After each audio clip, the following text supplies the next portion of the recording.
what's up? This is Sully from Godsmack. Strap on those boots, baby, because you are now in the trenches of the war room with the one and only Mistress Carrie right here on the Mistress Carrie podcast. What's up? This is Joe Rogan, and you're listening to Mistress Carrie. Her hair so lovely, pretty eyes. Hey, this is Brent from Shinedown, and you're listening to Mistress Carrie. Hey, Carrie, go put your bra on, girl. Hey, this is Steven Tyler, and you be listening to the baddest bitch in Boston, Mistress Carrie. What's up? This is Aaron from Stain, and you're listening to Mistress Carrie. Hi, everybody. This is Dave Grohl from the Foo Fighters, and you're listening to the one, the only Mistress Carrie. Hey, this is David from the band Disturbed, and you're listening to the baddest bitch in Boston, Mistress Carrie. Hi, Bruce Dickinson here from Iron Maiden. Yes, indeed, Miss Whiplash herself, Mistress Carrie, is here to unchain your brain. Hi, this is Flea from the Red Hot Chili Peppers. You're listening to Mistress Carrie. This is Dennis Leary. You are listening to my favorite, Mistress Carrie. Hey, this is Corey from Stone Sour, and you have the privilege of listening to Mistress Carrie. Oh, God. Oh, yeah. Hey, it's Mistress Carrie, reporting for duty from MCHQ for this bonus episode of the Mistress Carrie podcast. Normally, new full-length episodes come out every Wednesday, including this week, episode 175, featuring Mark LaBelle from Dirty Honey. And if you subscribe to the Mistress Carrie podcast, you not only get the weekly episodes, but you also get the sit rep every weekday, which is all of your rock news, music headlines, and entertainment updates in about 5 minutes. But every once in a while, we've just got to release a bonus episode. Pat Badger is the bass player from Extreme, and he's got a lot going on. Tomorrow night, Saturday, October 14th, his Eagles cover band, the Dark Desert Eagles, are playing at Rascals in Worcester. And I am amazed that he found the time to go out on the road with those guys because he has been so busy touring with Extreme since they released their latest album, 6. Matter of fact, Extreme just got announced as the opener for the final leg of the Godsmack North American tour. That includes the date at the SNHU Arena in Manchester, New Hampshire on October 27th. And Extreme are already scheduled to come back on their tour with Living Colour. They'll be at the Foxwoods Casino in Connecticut on January 26th of 2024. Like I said, Pat Badger's busy. He and I sat down recently to talk about the response to Extreme's latest album, 6. We talked about the videos for the new album and Nuno Bettencourt's guitar solos that have been turning the internet on its ear. And of course, the comparisons to the late, great Eddie Van Halen. We also talked about the extensive catalog of the Eagles and our collections of vintage concert shirts, vinyl, and of course, with Halloween coming up, our favorite Halloween costumes. If you want to go and see Extreme or the Dark Desert Eagles, check the links in the show notes of this episode for everything you need to know. Pat Badger made his first appearance on episode 107 of the Mistress Carrie podcast, and I'm super excited to have him back. So allow me to reintroduce you to Pat Badger from Extreme. What's up, Mr. Pat Badger? How are you? How's it going, Mistress Carrie? It's so good to be on with you. Haven't nice. talked in a while. I know. It's good to have you back. I think the last time I saw you, the Dark Desert Eagles actually played the holiday party for the Pike, one of the radio stations that I'm on, which was a nice surprise to have that caliber of entertainment at our holiday party. Oh, awesome. Yeah, no, that was a fun night. And I think that was the first time the band's been out in that area, like in Worcester. Yeah. Wasn't it in Worcester? Yeah. Yeah. So I had thought you left. I'm like, oh, I guess she didn't really like it. And then you're like, no, I was standing in the back the whole time. I watched the whole show. Yeah. I'm not going to bust out early. I mean, it's hit after hit, right? I mean, the Eagles catalog second to none. It was one of the things that Mike Shue and I were talking about at the table while we were listening to you. And then we were like, we just need to stand at the bar because we were drinking too fast. When the bosses buy the drinks, you take full advantage. Oh, that's a good night. Yeah. So we were at the bar because the boss was buying the drinks.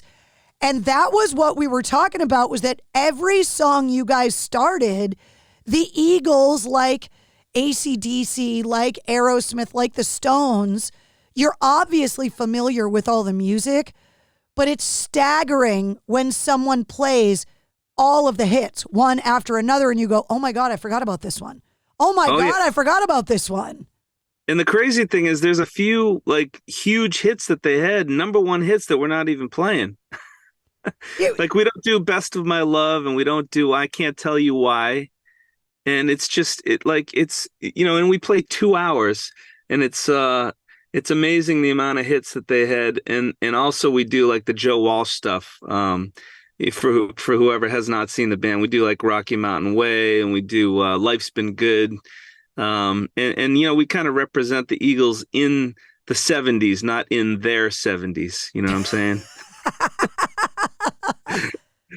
Yeah, it's the first time that I think I had seen you guys all the way through. Like I had gone to shows where I like didn't know you were playing and walked in at the end and was like, oh shit, I can't believe I missed it.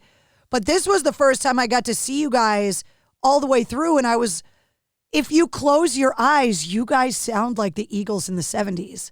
It's weird. Well, that's an amazing compliment. But yeah, we've heard that from people that they're like, oh my God, I close my eyes and it's like I'm transported back into the 70s. And really that's the whole goal from the beginning when we throw some humor into the show and kind of pull we pull some stuff off of their documentary because obviously a lot of people probably don't know, but the Eagles were so much into the sex, drugs, and rock and roll and the infighting. And if you've seen the documentary, it's really quite a story. They almost fist fought on stage and everything. So we bring some of that humor into the show too. So it's not just coming and hearing the music. It's pretty entertaining evening, I think, for people. It seems that some of the best rock and roll gets made in these incredibly tumultuous situations where there's a lot of band disagreement and infighting, and then somehow that pressure creates diamonds. Okay, of course, it's like angst, and definitely, people when you're frustrated or if you're, it's just, yeah, that probably brings out the worst brings out the best in bands, let's say. And right now, the Dark Desert Eagles are actually competing with the Eagles because they're out on their farewell tour, which it's a very long goodbye because they're saying the tour might not end till 2025. Right, and that's what they're calling it, right? The long goodbye. Yeah. So I'm going to have to come up with some play on words for when they finally retire, we're going to have to come up with some sort of tour title that'll poke fun at that, but so one of the reasons why I wanted to have you on the show is that you guys are playing this weekend. You're going to be at Rascals in Worcester on Saturday night, October 14th. Right. And we're really excited because, again, like we said earlier, it's really we have not played in Worcester except for a private event. So it's our first kind of, debut in the Worcester area.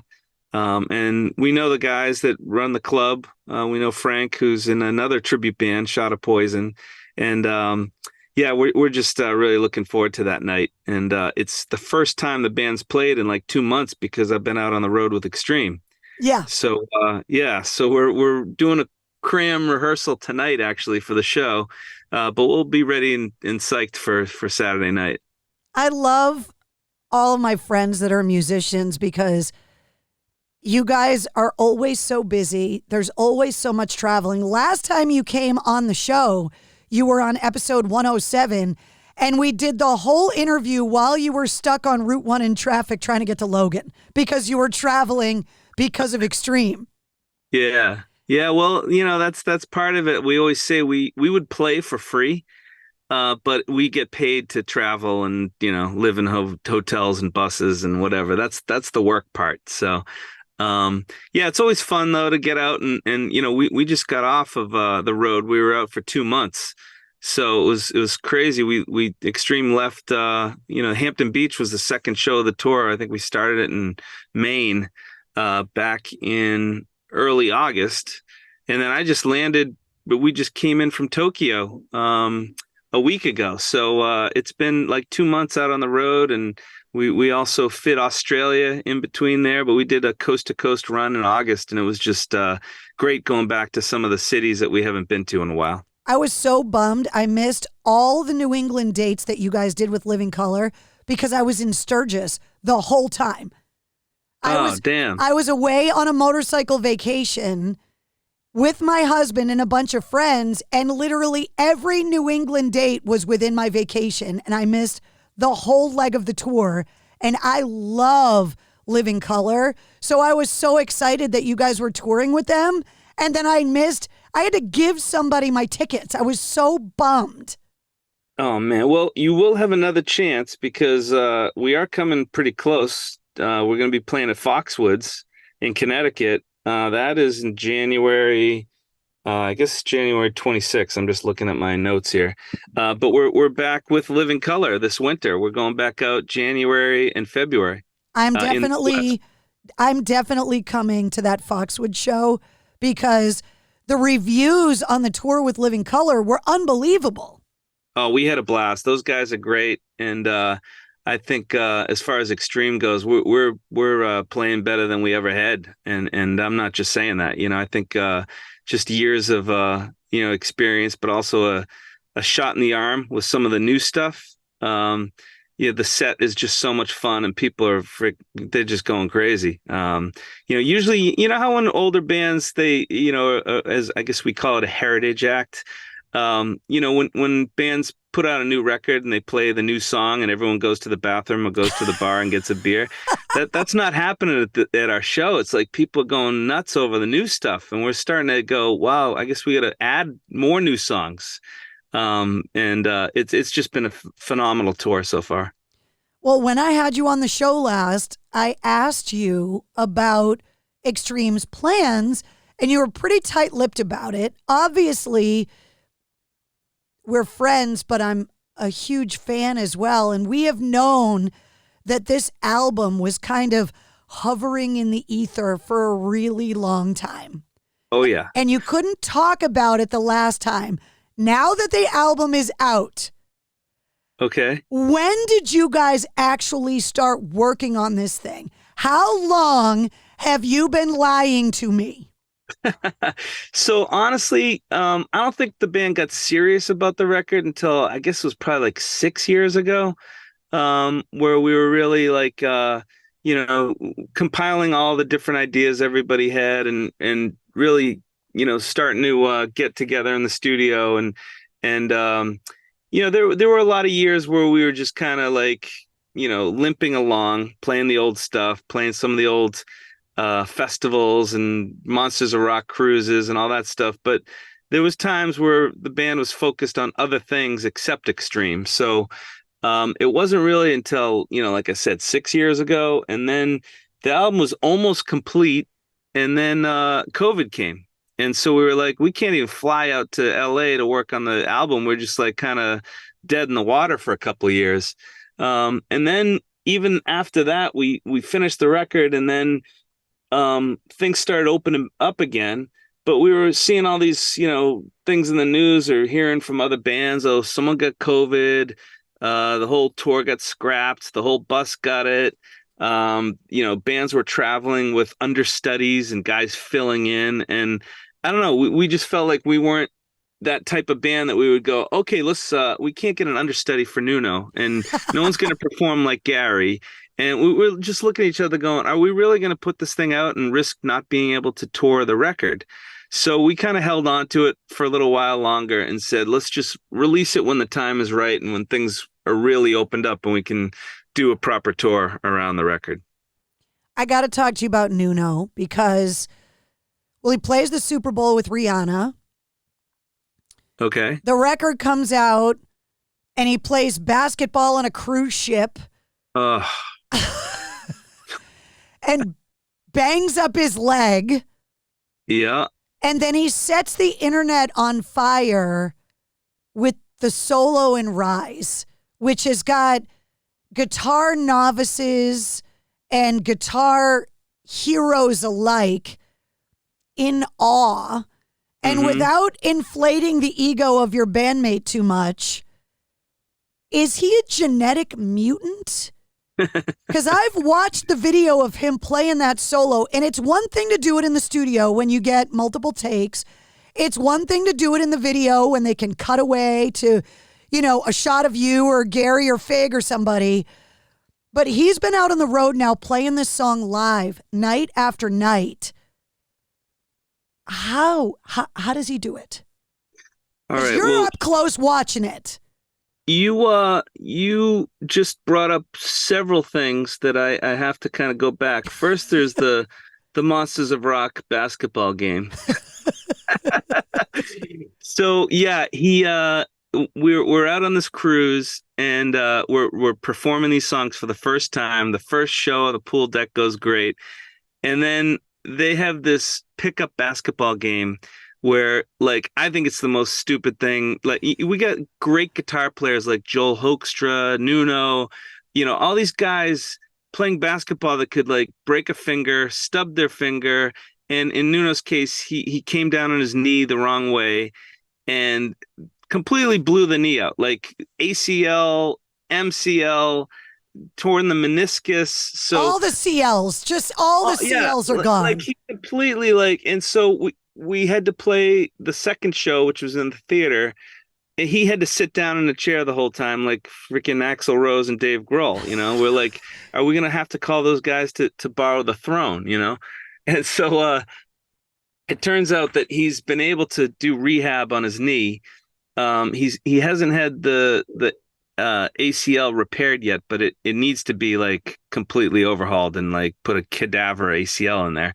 But he's been playing with a brace on his leg, like, to keep it kind of, he walks around without the brace, but, like, on stage he has to wear the brace. And I think that's where his Lee Majors super $1 Million Man, or what was that show? The $6 Million Man. $6 Million Man. I think he that's where it comes from. It's the power of the brace that channels through his body. But he lit the world on fire, obviously, with the Rise solo, but all the solos on the record. I mean, he's Nuno. He's been he's funny. He says to me, he's like, everyone's going crazy over this Rise solo, but it's the same techniques that I did back in Little Jack Horny, back on Porn Graffiti. But, like, I guess it's been a minute that, like, he's been on the guitar covers of magazines and stuff. But, like, yeah, every guitar player has been gushing all over him, and it's rightly deserved. He's got everyone from Brian May to Steve Vai to Tom Morello. All these guys are just going nuts.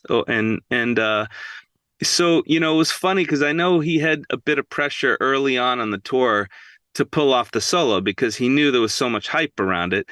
And so I'd hear him practicing it in his room and his, and backstage or whatever, warming up. And even now, like, when we play that song, Kevin and I and Gary, we could light ourselves on fire and no one's going to be, like, looking at us and like, and pointing. But all the cameras come up, like, right before the solo. And Nuno's just like, it's unbelievable to see, like, just the wave of cameras come up. And he's like, yeah, I finally feel like I'm comfortable enough where, like, I don't have to think about playing the solo. It's more muscle memory. But yeah, the first, a couple of weeks of the tour, I think he felt kind of that pressure because nowadays everything's on YouTube. And if he had a bad, performance of or any of us for any song, it's right out there, that night or live. People are streaming it live. So, it's a different world out there, with the way things travel, speed of light. Well, especially, like, to go back to the Super Bowl and all of the work he's done with Rihanna. There is a new generation, not only of Extreme fans, but a new generation of Nuno fans because of all of the things that you guys have done in your universe since Extreme first came out. And while, yes, all of the old songs are amazing, to be gone for as long as you guys were and to come back with a record that doesn't rest on your laurels, that picks right back up as if you released a record 2 years ago, to show everybody, like, yeah, we may have been around for a minute, but the bar is still this high. I think that's why people freaked out so much about the album being so good, is that it doesn't always happen that a band picks right back up from where they left off after taking such a long break like you guys did. Well, thanks for recognizing that. And we have heard that a lot from people, and the reviews have been like beyond any of our expectations. Like, we knew we had something great, but like the level of attention that the band's gotten has been really overwhelming even for us. And, now to see, some of the same venues and same theaters that, weren't filled up or sold out, over the last 10 years, now suddenly we're walking into places like we just did this tour of Japan, and we added more dates, and every seat was sold out before we even the plane even hit the tarmac, so it's pretty exciting. We get the same thing coming up in the UK and Europe in December, where we got a lot of sold out shows like before we even go to the airport. So it's super exciting for the band. And it's great also when we meet a lot of new fans. It's interesting. We're like, how do we become the old guys? Because now, parents are bringing their kids to the show, and kids are like, oh my God, my parents or my uncle or my aunt turned me on to you guys, and I've waited so long to see you guys. And I'm like, so long? You're only like 14 years old. So no, it's great. We're all like really appreciating our I guess the word would be our renaissance. We feel like we're having a second life here, and it's super exciting. Well, rock and roll has been through a lot since Extreme's first go around, and things have come in and out of favor. The grunge stuff is classic rock now, and we're seeing that like the mid to late 90s, like that new metal era, the kids that grew up with parents going to those shows are discovering the mid to late 90s music. I mean, look, we're living in a world where Godsmack's first album just hit its 25th anniversary, and now that technically meets the criteria for classic rock. So it's unbelievable. It hurts my brain to even think about, but you've got generations of kids now growing up whose parents have spoon-fed them all of this amazing music, number one.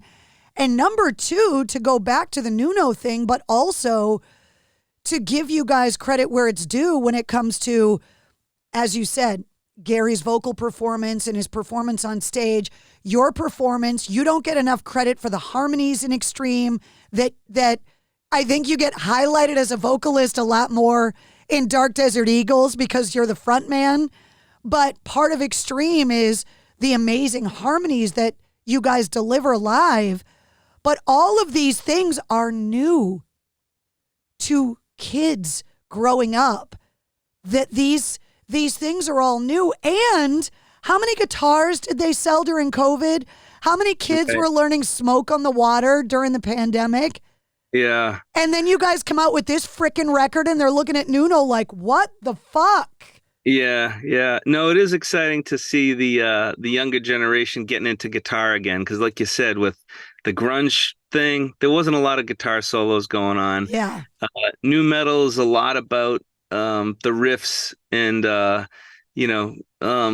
think some of the influences that we have in Extreme or grew up listening to bands like Van Halen and Queen, and those bands had the big harmonies and stuff. So new metal didn't really have the big vocal 3-part harmonies and stuff. So I think Extreme kind of represents that kind of classic rock, the stuff that we grew up listening to, mid to late 70s, and so I think people are starting to go, wow, where did these guys, I guess they kind of missed our first wave of our first records, and now they're getting turned on to this, and now diving back into the catalog and kind of, checking out albums that were recorded before they were born, so it's kind of an interesting time in our career and what we're seeing now, An extreme, I think, like Tesla. I talked to Jeff Keith from Tesla not too long ago. There are certain bands that may have gotten that rubber stamp of like the 80s hair metal bands that it wasn't justified. And I think you guys are one of those bands where it wasn't about the fashion of it. It was about the substance of the songs. And I think these new generations of rock fans are smart enough to differentiate between the music that was more about the image and the music that was more about the actual substance in songs. And music fans are smart. They figure that stuff out. And so when you guys come out with a record, especially when everyone is talking about the aforementioned Eddie Van Halen and his passing and his legacy and the music that would not exist without his influence. I mean, Joe Perry just said in an interview recently that Aerosmith took that break in 79 or 80 at a good time because he heard the first Van Halen record and he was like, we need to sit back for a minute. That's Joe Perry saying that. Oh yeah, Eddie changed the game, and as you know, like he's Nuno's guy. Like, and Nuno loves a lot of great guitar players, but Eddie was definitely, and so Nuno's getting a lot of accolades right now, saying he's heir to the throne and all this stuff, and he's like, come on, you can't even put me in the same I suppose you can put him in the same paragraph with Eddie, but he doesn't want to be put in the same sentence as him. You know what I'm saying? So, it's great to represent that kind of era of hard rock and roll. And again, the whole record isn't all about guitar and guitar shredding. There's a lot of ballads and a lot of pop stuff. And it's an extreme record. It takes a lot of unexpected twists and turns. And sometimes people don't know where to label us. We just released a new song today. A new video just debuted at 10 a.m. For a song called Hurricane. And that one's probably the closest to, the acoustic guitar ballad, dare I say, more than words type song off the record. And it's a pretty meaningful song about the loss of someone in your life, somebody, whether it's your parent or a child or, a sibling or whatever. And the song is all about, the pain that you go through and continue to go through over mourning somebody. So check out the new video for Hurricane. And, again, we pride ourselves in having a lot of different influences on the record. And this one is definitely you would think it's not the same band as this, the same band that recorded and performed Rise, so that's, I think, what Extreme's been all about all these years. Well, I think that's why when people don't know what to label something, right? And you guys have always been that band that was amazing solos, super up-tempo songs that were fun at a party, but you've always had those stripped-down acoustic songs. Your albums have always taken people on a ride, and sometimes people don't know how to label that. And I think one of the things in rock and roll now is that there's so many different influences, and bands are coming up with such a wide variety of influences that those labels are getting harder and harder to use, which for me is a really good thing. Yeah. I think, when we think back to the bands we grew up listening to, and by no means am I putting us in the same category as, Led Zeppelin, because they're the greatest rock band of all time. But, they went from songs like The Immigrant Song to Going to California. And so you'd expect that from bands from that era. Like Queen had, you don't have to, I don't even have to tell you the titles, but you'd be like, okay, I get it.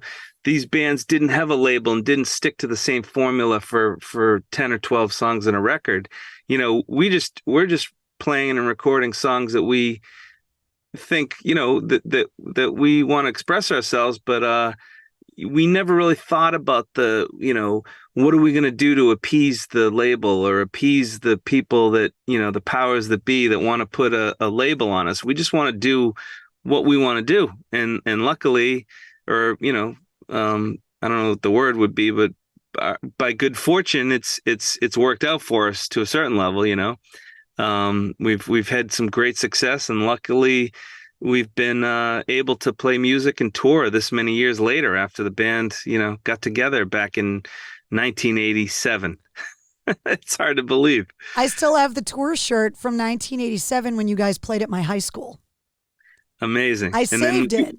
And we still, our famous story that the first time I think we met was playing softball together when you worked at WAAF, like your first week of work, right? It was my first day, July 1st, 1991. I still have the shirt from that, too. I have a hoarding problem with concert shirts because each one of them means something, and I can't get rid of it. Bon Jovi just released a line of retro concert shirts, like reproductions of their original tour shirts from the first leg of the Slippery When Wet tour in 1986.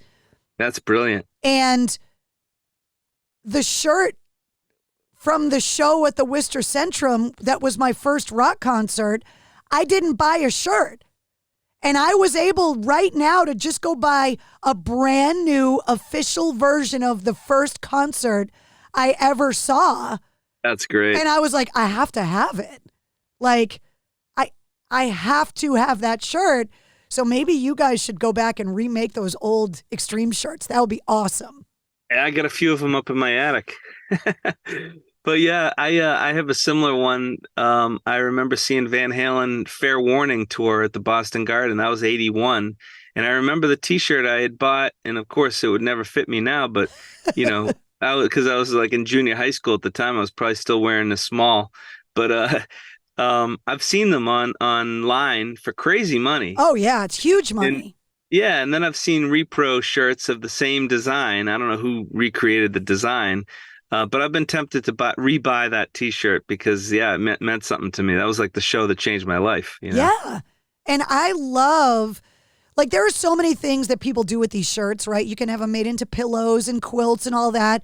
But the idea of cutting them up, even if I can't wear them anymore, I'm like, oh, I can't cut it. Because they're memories, like they're those formative years where we fell in love with rock music. Oh, yeah. It would be sacrilegious for me to take scissors to those shirts. You're right.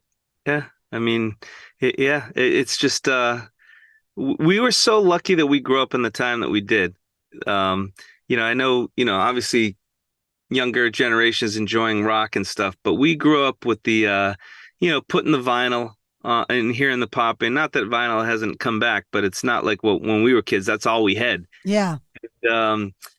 Just to go in the record store. I love going to the record stores now and just flipping through the bins, just having that old feeling of like, instead of selecting a little icon on my iPhone and hitting download, I like picking up the album and looking at the front and the back, or, how many years or hours did we stare at the artwork and open up the gatefold to Kiss Alive 2 and just like be in awe of the imagery. It was almost just as important as the music. It's called crate diving.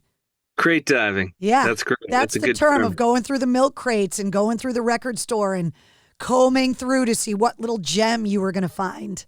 Yeah. I mean, and then, we're old enough to remember when it turned from records to cassettes and then to 8-track tapes and then to CDs. Look, cassettes are back, and I don't understand. Newer bands are making cassettes now, and I'm like, guys, I was there the first time. Yeah. It ends badly. Get a pencil. Right. Yeah. Get a pencil and don't leave it in your car on a hot August day when it's like 100 degrees in the car because the tape's going to melt. Matter of fact, before the show at Rascals on Saturday, there is a great record store in downtown Worcester called Joe's Albums. Okay. That's amazing. And you got to go digging through that. It's right around the corner from the DCU Center. It's like 10 doors down from the Palladium, right on Main Street. You know what? I think I've seen the front of that place and never went in. It's awesome inside. Yeah. It's awesome. Yeah. Cool. I'll have to check that out. I got to talk to you because you just talked about the new video for Hurricane. You guys have made a lot of videos over the years, and obviously videos were super important, during the height of the MTV era. Now with social media and YouTube and all of that, videos are super important. All that video content is super important. To me, it seems like the most ridiculous process. How ridiculous do you guys feel while actually making a video? Like lip syncing your own songs, being out where your guitars that you're playing aren't even plugged in. Like, how weird is that process? You know, it was always weird. And I think just over time you get to just go, you know what, it's a different art form, a different medium. And you just, you know, kind of fall into, okay, here we go again. Here we're going to like play the song 20, 30 times until, you know, they have 3 or 4 different camera angles. And okay, now like the weirdest part I think is when the whole band isn't playing together, when everyone's just sitting there watching you play your part. That's the weirdest part, but you just got to kind of get over it. It's almost like if you know, it's a comfort zone thing. Like if you were, you know, you had to give a speech or a toast at a wedding or whatever. You're like, okay, I'm the only one talking. Everyone's watching me. And I have to pretend like I'm sitting here playing with the band, even though they're like over, you know, eating a Snickers bar. You know, so I guess that's the weirdest part is when the whole band isn't playing together. Because when we're all at least playing together, we're lip syncing and it's the whole thing. But at least you feel like you're still in the band, if that makes sense. And you also run the risk of that video in that moment in time becoming something bigger than it was intended. Like Daughtry and Lizzie Hale releasing a new version of Separate Ways, Worlds Apart. And I asked Chris Daughtry, why didn't you guys redo that iconic Journey video shot for shot? Because looking back at it now, it's hilarious, to be respectful. Hilarious. And he was like, no, Steve Perry would never have let us do that because he would think we'd be making fun. But at the time, that video was state of the art. I bring it up because of the Jimmy Fallon, Jack Black, More Than Words redo, which still makes me laugh. Oh, yeah, it still kills me. Yeah, we were incredibly flattered by that video. And, you know, that song obviously has taken on a life of its own. It's probably, you could say the song is more famous than the band Extreme. Okay, because people like, they'll say, oh, what band are you in? You're like, Extreme. They kind of look they glaze over and like, nah, I never heard of you guys. We go, oh, you know More Than Words? Oh, yeah, I know that song. So it's funny how that song, I mean, there's been a bunch of either covers or parody videos of More Than Words. Back in the day, Weird Al Yankovic did one, but he did it to his own original song, something like You Don't Love Me Anymore or something. And it was almost similar to the Jack Black, Jimmy Fallon thing where he you know, had the whole set, the costumes, the shirts, everything was almost identical. And but I think the Jack Black, Jimmy Fallon one has been the best one because they really spent, I don't know how much time they must have spent, but they got that video down shot for shot. Like there's versions of it on YouTube where they have the two videos side by side. And it's mind-boggling how they you know, really copied the video. But you know, it's all flattering. It's good to see. Well, stuff that's like how that. you know you made it, when Weird Al wants to cover you. But when people are making parodies of you, like obviously for me, it's not at the same level. But every year around Halloween, somebody sends me a picture of somebody dressed as me for Halloween, and I'm like, okay, that's pretty awesome. That's brilliant. Yeah. In fact, I'm going to go out later and shop for my purple wig because Halloween is coming. You just reminded me I need a good costume. So, what was your favorite childhood Halloween costume? It's a toss-up between Paul Stanley and Evel Knievel. Ooh, those are good ones. My grandmother used to be like, she would sew us, you know, like costumes. So she fitted me and made me the Evel Knievel, you know, white suit with the, you know, the stars and the you know, the blue. So that probably is my favorite one. is my Evel Knievel one. Because, obviously I was at that age where he was like, larger than life, So that one has to be my favorite one. It's the whole reason the internet and social media were invented, so that you can go through your archives, find a photo of that, and put it up on Instagram. That needs to happen. Yeah, I'll have to look for that. That's a good one in my spare time. I don't even know where I would find that, but I know that I remember a picture of it, and I think I remember riding around in my driveway. Remember on the bicycles when you'd take a clothespin and you'd take a card, like from a deck of cards, and you'd put the card on the spoke so it would make like, it sounded like a motorcycle. Yeah. I remember thinking I was so freaking cool riding around my driveway with the Evel Knievel outfit on, with my bike with the card making the noise. Just great memories. I told you, we grew up in the best time. I used to have like one of those, I know that they reissued those toys too, where you'd spin you put the Evel Knievel little toy motorcycle and you'd spin the handle and he'd do jumps and stuff. There's some amazing shit on YouTube with them jumping stuff now. I've also seen Zach Wilde and his guys fooling around with those, and he posts shit with that like that stuff on Instagram all the time, which just kills me because I'm like, yeah, I can totally relate to that. Well, Zach is one of those guys that he barely ever goes home. You just got home from 2 months of touring and you guys are getting ready to go back out and do more shows. Like, you got to do something to keep yourself occupied while you're out on the road. Oh, yeah. Yeah. I mean, he's definitely, he was going from Ozzy to Black Label Society to Generation X, back to Ozzy, back to Black Label. I don't know how he does it, but he's going to be in Boston in the new year with his Black Sabbath cover band, Zach Sabbath. Oh, right. He's been doing that as well. Yep. Yeah.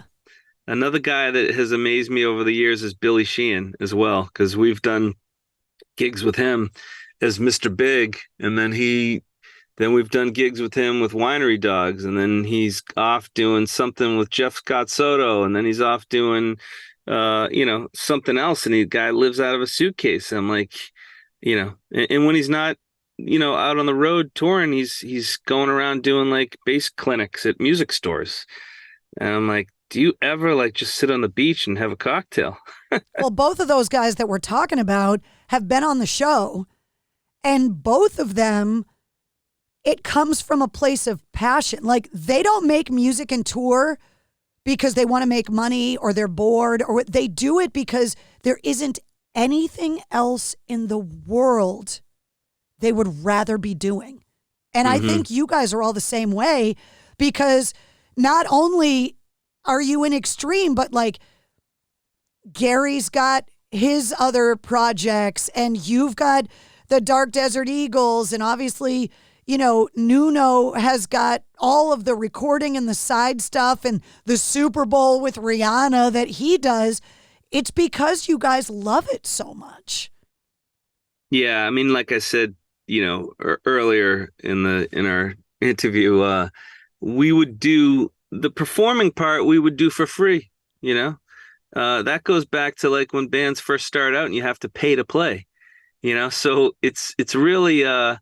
I think if you ask any of those guys, the 12-hour flight from Japan, Tokyo to Michigan is not. It's not a walk in the park. That's the part that you, and the jet lag and all that stuff is the part that we, that's the work part, the behind the scenes stuff that people don't see. When we were in Minneapolis, I was sick. I got real sick and I still had to perform with like 102 fever and I was dying up there. But, those are, the glory moments of the great gigs and the times that, you're having fun on stage. And that's usually what people see on Instagram and Facebook, What movie can you not go a day on tour with Extreme without quoting? Like, what's the movie du jour for Extreme that just gets quoted all the time?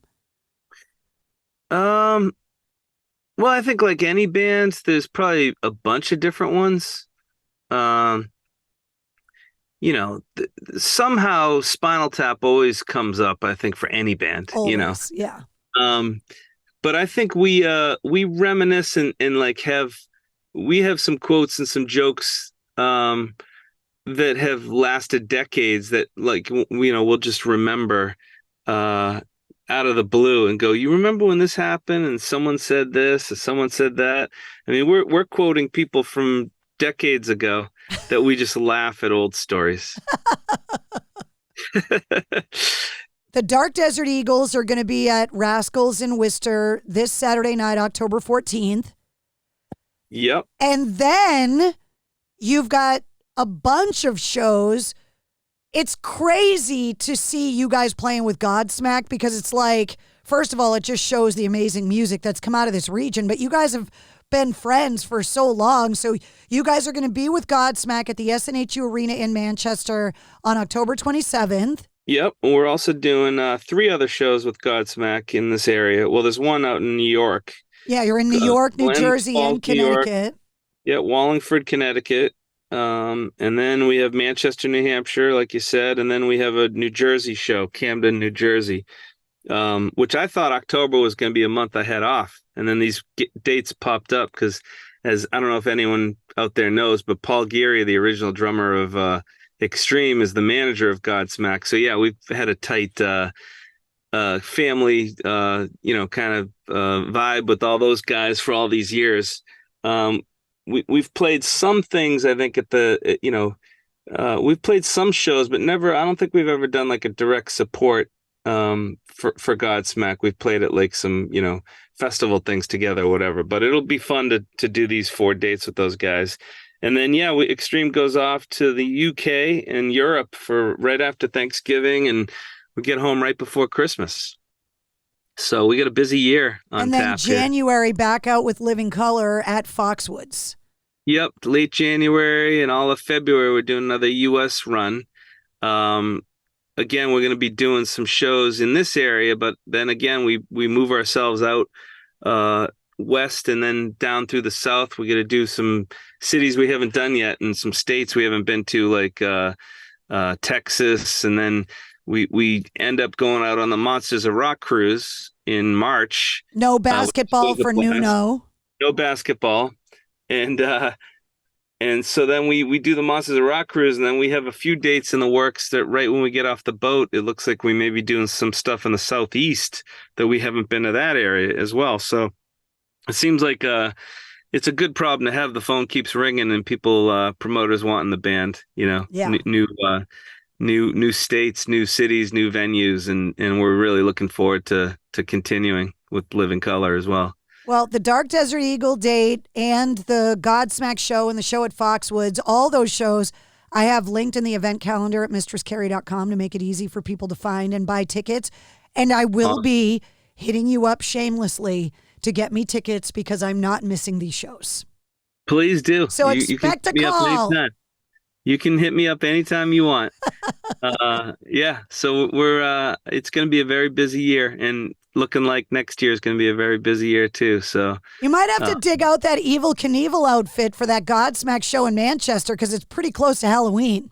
Can I tell you something? I just saw online. It just happened to come across my feed a couple of days ago. They're making adult jumpsuits in the Evel Knievel design. I dare you, Pat Badger. I dare you to go on stage because you guys have to wear costumes. Everybody's going to be at these shows with Godsmack in costumes because Halloween's the greatest day of the year. I dare you to play these shows in an Evel Knievel outfit. That would be absolutely brilliant. In fact, I don't think it comes with a cape, so I might have to see if I can find a seamstress to make me a cape.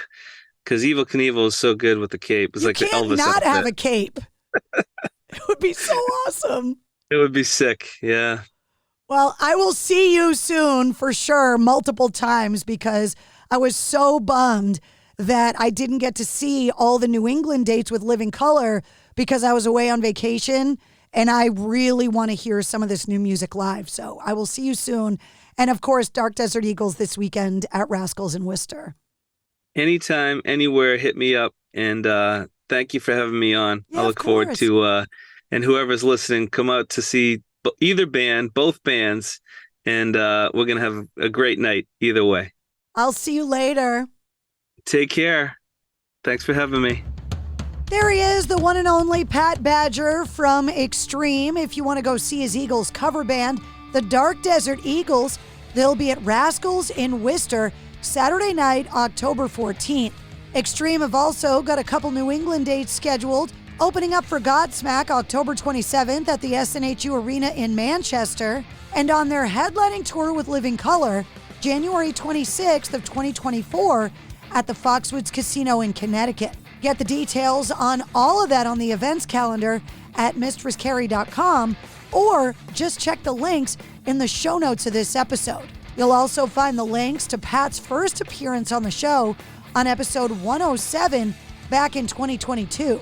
And you'll find the link to this episode's corresponding playlist. I make a playlist for every full-length episode of the podcast that features all of my guest music and all the songs and artists that we referenced in the interview. If you liked what you heard, don't forget to like, follow, and subscribe to the Mistress Carrie podcast. New full-length episodes come out every Wednesday. This week, episode 175, featuring Mark LaBelle from Dirty Honey. The Mistress Carrie podcast, a proud member of the Pantheon Podcast Network. It's time to get your checking account to zero with free checking from PenFed. That's zero ATM fees, zero balance requirements, and zero time spent waiting for your paycheck to direct deposit because you can receive it up to 2 days early. Open your account with just $25 and see how big zero can be. Apply online today at penfed.org/free checking. Early direct deposit eligibility may vary between pay periods and timing of payers' funding. To receive any advertised product, you must become a member of PenFed, insured by NCUA. Hey folks, Stefan Shirazi and Renee Richardson here from the Metallica Report. And we are proud members of the Pantheon podcast family, where the best of music and podcasts unite. We've got something pretty cool for you. We're giving away an exclusive Metallica merch package worth over $250. That's a whole lot of Scary Guys, skulls, M72, and other sought-after Metallica swag. And we've made it easy for you to win. Follow and share the Metallica Report, and you're in the game. Go to pantheonpodcast.com/Metallica, enter your email, and hit that button to be entered to win. And just like that, you're eligible for our monthly exclusive Metallica merch package. And guess what, rockers? You can enter every month, so just do it. And while we love our global brothers and sisters, the lawyers won't let us ship outside the U.S.